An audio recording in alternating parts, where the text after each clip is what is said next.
Hello, I'm Eileen Selinsky, Program Advisor at Grantmakers in Health. Welcome to this installment in the GAH webinar series, Effective Philanthropy.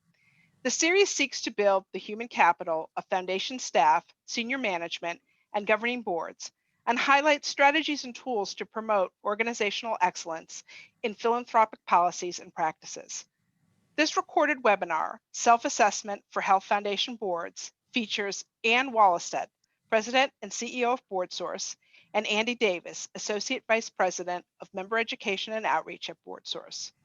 Foundation boards have a fundamental responsibility to provide oversight and accountability to the organizations they serve, and are ultimately responsible for holding themselves accountable for fulfilling these duties. Structured board self-assessments provide an important tool for boards interested in establishing a common understanding of governance roles and responsibilities and measuring board performance. This webinar will provide an overview of a typical board self-assessment process and will explore how this practice contributes to advancing organizational mission. GAH thanks Ann and Andy for sharing their experience and expertise. With that, Ann, I'll turn it over to you. Wonderful. Thank you so much, Eileen. Thanks to all of you for listening in. We have a quick, about 20-minute conversation planned for you, and hope that it's very helpful to you as you think about the role of board self-assessment in your foundation. So we want to start with just a conversation about why board self-assessment matters. And there are really three key ways that board self-assessment can help your foundation and help your board.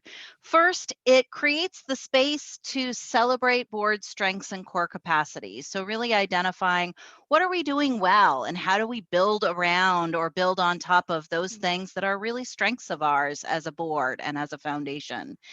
Second, it creates the space to really start to surface, and we can go to the next slide, start to surface areas of challenge or concern. So where maybe are we not feeling as good about our board's performance? Where are there areas where we really need to do some focused work, or we're really experiencing some challenges? And one of the things that I would say here is, self-assessment is important because it's really like a mirror, in that it is the board itself saying, here's where we think we are challenged. And that then, we can go to the next slide, leads to a conversation and create space for real deep thinking about what's important to us in terms of board development. Where do we need to focus? What are we going to prioritize?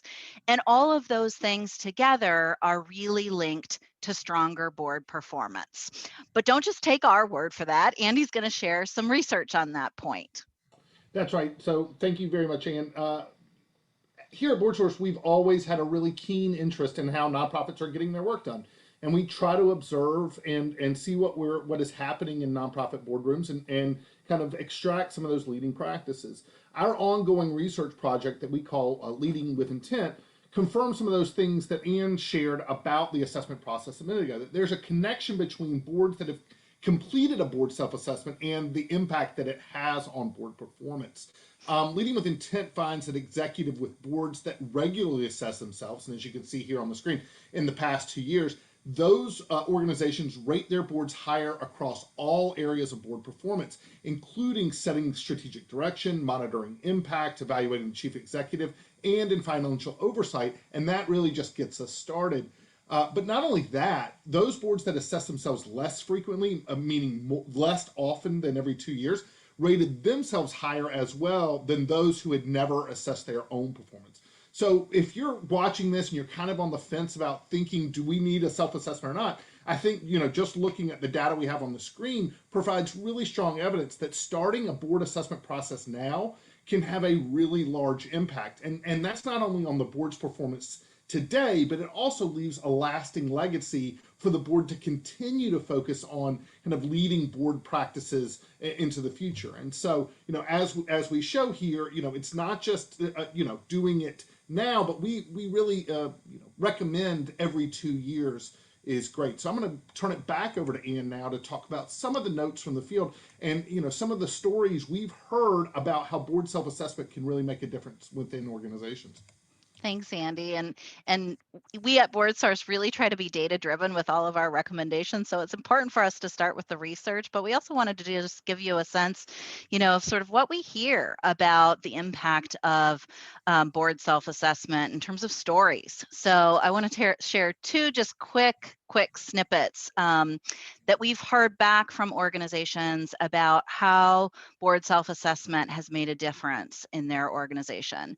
So the first was just a recent conversation with a CEO who shared with me that about 3 years ago, the board did its first board self-assessment, and they were a board that, was doing okay, but they were sort of satisfied with where they were, didn't necessarily think that they needed, to do much in terms of board development, kind of felt like they were chugging along, at least as they had talked about it going into board self-assessment.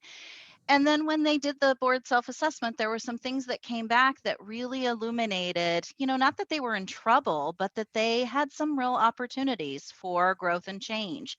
And she shared this with me under the banner of, and fast forward to 3 years, we really used that as a roadmap, that board self-assessment as a roadmap for the things that we wanted to prioritize. And it has made all the difference.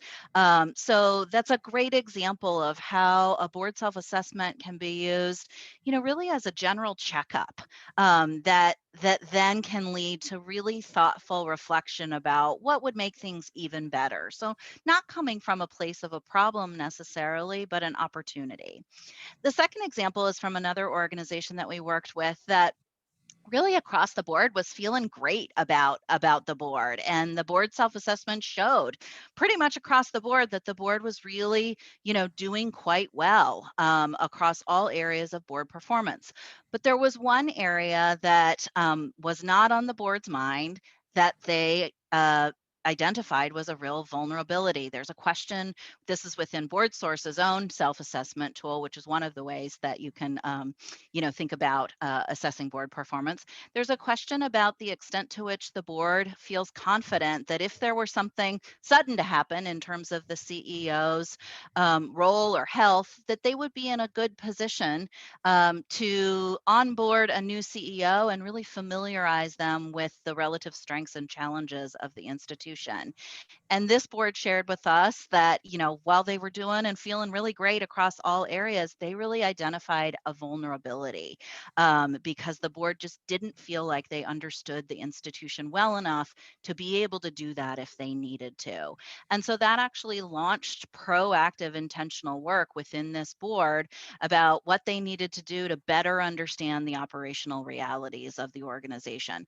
Not to micromanage, but to really be in a place where they were well positioned to, sort of step in if they needed to with knowledge and awareness in a way that built organizational resilience and reduced risk. So just two quick examples of, what it really means to take that intentional moment of pause and reflection through self-assessment. Yeah, and we hear so many examples, just like the ones that Ann just listed, of boards who, either were ready to take their performance in the next level, they just needed kind of an extra push to get started and moving in the right direction, and they wanted the board assessment to do that. Like Ann's second example around boards who are onboarding a new CEO and kind of wanting to get their own house in order before they had those, deep, meaningful, programmatic conversations with a CEO about how they're leading, and it really gives a window for the new CEO as well as the board to understand this is where we're at. The assessment process is a snapshot or a moment in time, but it gives a really good kind of starting point to help a board kind of reach deeper into the process. And that's really not all it can do. Our first example here on the screen is strengthening that partnership between the executive director or CEO. And it doesn't have to be just when you're onboarding a CEO. As a matter of fact, we really hope that it's not. We hope that this is an ongoing periodic assessment like we talked about on the last slide or 2 slides ago, that this is something we should be thinking about probably every 2 years. But also the assessment process helps provide an outline of overall board performance, and it helps the organization kind of progress towards its strategic goals, right? Because we're laying out those strategic plans and goals, and they often get abandoned or forgotten about. I know probably every person who has served on a board has been a part of a strategic planning process that, we work through this and then it sits in a binder and we don't think about it. Particularly, we don't think about it when times are, normal, or the budget's doing fine, or there's not a crisis. We kind of just we go on cruise control, and we forget about those goals and plans that we've laid out for ourselves. And the board self-assessment, while not tied to your strategic plan directly, it helps the board remember those roles and responsibilities. Also, reminding board members of their individual and collective responsibilities. We hear so often board members who say, when they took the assessment for the first time, that they didn't even realize that this was supposed to be a role of the board, or a role of an individual board member. The assessment tool helps really uncover and remind board members of those responsibilities.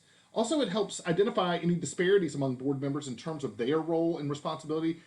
This is often a heads up for board members who've perhaps not taken on as much in terms of board responsibility as their peers, and reminder that there's a lot of important work to be done for the board and organization, and it's a good scene setter for the board, the governance committee, trustees to be able to come together and say, how are we divvying up this work, and is this fair and equitable for all board members?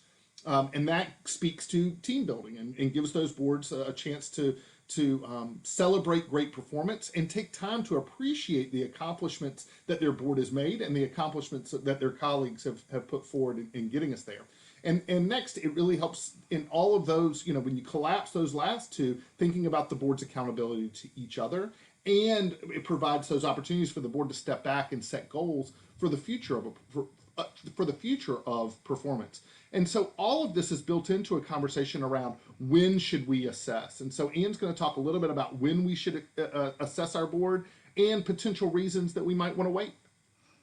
Thanks, Andy. So we get asked this question all the time, when should we do a board self-assessment, and are there times when we shouldn't? So these are general guidelines, and they are not hard and fast rules. But generally, some reasons to think about starting a board self-assessment process. One, when you need to surface challenges with board performance and dynamics. So just as we talked about early in our conversation, the board self-assessment creates a safer way to do that, because you are ensuring that you're hearing from everyone instead of just being responsive to, the perspectives or concerns of a few. So it's a way to start a balanced conversation about how the board is doing and where it might be facing some challenges. It's also a good time to think about board self-assessment if the board is working to really, as Andy said, sort of get itself in a really strong, well-functioning and functional position in anticipation of, a change in leadership. So that doesn't mean as a part of the transition process, that would be too late. But thinking about, how do we as a board make sure that when we're bringing on a new leader, we're bringing them into a really healthy board and a really healthy board staff partnership, so that we're setting that relationship up for success. And then again, just to reinforce the research-driven recommendation, and this is sort of like preventative health for boards. Thinking about getting in a regular rhythm of approximately once every 2 years to do a board self-assessment. The research shows that frequency really does make a difference. And as we at BoardSource think about why that is, we think, early and frequent enough to really identify and address challenges before they become really big problems. So that's the value of that regular frequency of board self-assessment. Some reasons you might want to wait. A board self-assessment is not necessarily the thing that you want to prioritize when you're in the midst of a crisis. So if doing a board self-assessment or thinking about a board self-assessment process raises your blood pressure and makes you say, I don't know how we could possibly give that the attention it deserves, that might not be the right time to do a board self-assessment. It also might not be the best time to do a board self-assessment when you have a brand new staff leader, so CEO or ED. And the reason that we offer that guidance is because we think it's really important for that staff leader to be a part of the board self-assessment experience, meaning they are also providing input into the board self-assessment, and they are positioned to be an active participant in the conversation about board performance. And that's a tougher thing to do when somebody is brand new in the CEO seat. So just giving somebody a bit of time to make sure that they really are familiar with the way that the board and the staff are operating together before you enter into a conversation about board performance. And then just to reinforce what I mentioned earlier, any reason that might exist that gives you the indication that we wouldn't have time to have a thoughtful conversation about the results of the self-assessment. There is no value in going through a self-assessment process if you're not going to take the time to talk about what you actually find. So, BoardSource, just as an example, we have a facilitated board self-assessment tool that's really, really powerful and provides wonderful data and insights that come from the self-reflections of individual trustees. But it has absolutely no value if it just sits in somebody's inbox and nobody talks about it. So, really being intentional and saying, this is when we want to go through this self-assessment process, and here's the time that we're going to budget to have a conversation about what we see in our results, and time to talk about what that actually means in terms of what we're going to do next and prioritize as a board. Right. So there's a lot here that Ann kind of hit on, and one of the things that we need to be cognizant of here is setting ourselves up for success. Now, in different organizations, there might be a different point person that's leading the self-assessment conversation. Oftentimes there's an assessment champion on the board who's really pushing for this, or it's a governance committee that's working with trustees to make sure that everybody's on the same page around what's happening with the assessment and why we are committed to this process. But let's talk about a few of the ways we can really set ourselves up for success if we're entering into this process. And the first is really to discuss the purpose of an assessment, right? We want to allow for an open board discussion to be able to address questions or hesitations about the process. It might be a good idea if you're on the board to consider talking with other boards that have successfully completed an assessment to learn more about their approach and how it benefited the organization. You can do that by, maybe working with an outside consultant that could, tie you back to some other clients that may have gone through this. Now, normally the governance committee is ultimately responsible for managing the assessment if you have one on your board in the board development process. So it may be helpful to work, like I said, with a governance consultant to facilitate the process and provide increased confidentiality and neutrality among the board. The consultant also is helpful to summarize feedback, facilitate board discussions of the results, and suggest fresh ideas to strengthen the board's performance. According to that Leading with Intent report that we talked about earlier, only 40% of boards have assessed their performance in the last 2 years. And as you saw, we know that there's a direct correlation between boards who assess their performance and that performance. So discussing the purpose is really important. And the next is discussing the process. This means that we're providing any necessary materials or information about the chosen assessment tool. We want to talk about timelines and key dates. We want to make sure that board members are prepared to complete all the necessary steps on time. And we are not here to tell you which assessment to take or which tool to use, but with our tool here at BoardSource, we make sure we work closely with you, so we are constantly in contact with everyone who is taking the tool, reminding them, sending them gentle reminders that that there's a timeline that we're beholden to, that we want to make sure that board members get their data and their survey finished on time.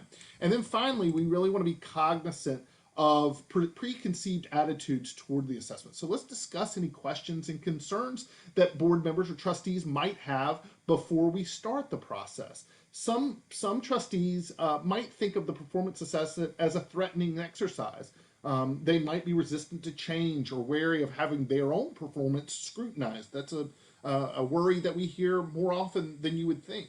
And so we want to work to ensure that the full board is committed as early as possible. And we're going to focus on the positive outcomes of the assessment when we talk about the process beforehand, and emphasizing that the process is designed to improve the effectiveness, not punish anyone for poor performance. And it really is, in my opinion, the best feature of the tool is that it's not an outside person or body that's assessing the board's performance. It's the board itself. And so, these are just some of the ways to set up for yourself up for success. But we do just want to remind you that we have a lot of additional tools and resources on our website that we would encourage you to check out. just go to boardsource.org for more information, and you can find a lot of material there about the board self-assessment process, about our tool, and the information there will not only allow you to become a better at understanding the process and help answer any questions you might have, but if you're one of these champions on your board who is looking for a reason to help board members understand more about the process, you're going to find articles there that you can share that help explain the benefits of the process to your fellow board members. There's a lot of information that really outlines and underscores all the information we've talked about today. We also invite you to check out our other assessment products, including the assessments we have that are specifically designed for associations and independent schools, not just for foundations and 501c3 public charity organizations, as most foundations are. We also have tools here to help assess the performance of the CEO. And finally, we invite you to reach out to us and help match you with a qualified consultant who can guide your board through the assessment process. So we have really enjoyed being with you today. This webinar, we hope you found informative. Please feel free to reach out to us with any questions that you might have. So on behalf of myself and Ann Wallestad, we wish you well in your journey towards exceptional board governance. Thank you all so much for joining with us.